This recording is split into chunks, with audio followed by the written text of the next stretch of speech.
কোনো একটি দেশের অর্থনৈতিক উন্নয়ন ও সে দেশের মানুষের জীবনমানের উন্নয়ন অনেকটা একই সূত্রে গাঁথা, যা দৃশ্যমান হয় সরকার ঘোষিত নানা পরিসংখ্যানের মাধ্যমে। শেষ এক দশকে বহুমাত্রিক পরিকল্পনা অনুযায়ী আর্থসামাজিক উন্নয়নে বেশ সফল বাংলাদেশ।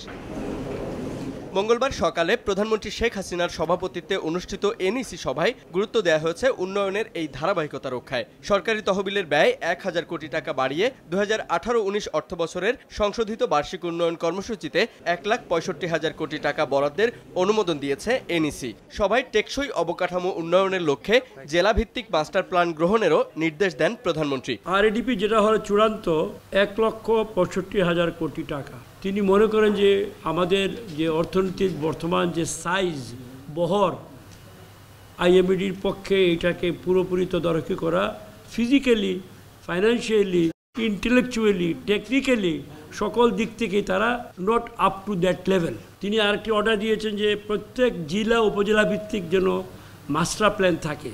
সভা পরবর্তী সংবাদ সম্মেলনে অর্থমন্ত্রী জানান, বর্তমানে দেশের মানুষের মাথাপিছু আয় $১,৯০৯। চলতি অর্থ বছর শেষে জিডিপি প্রবৃদ্ধিও দাঁড়াবে ৮.13-এ। এই বছরে আমাদের জিডিপিতে প্রবৃদ্ধি অর্জন হচ্ছে ৮.13%।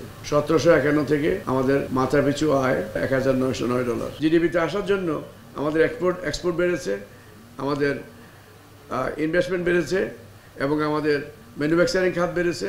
যে মূল খাতগুলা সবগুলো খাতে আমাদের বেড়েছে। সংশোধিত এডিপিতে ৯,০০০ কোটি টাকা কমে বিদেশি অর্থায়নের পরিমাণ ৫১,০০০ কোটি টাকা। মোট প্রকল্পের সংখ্যা ১,৯১৬টি। প্রাইভেট সেক্টর আমাদের engine of growth. Zubair Faisal, Somoy Sangbad, Dhaka.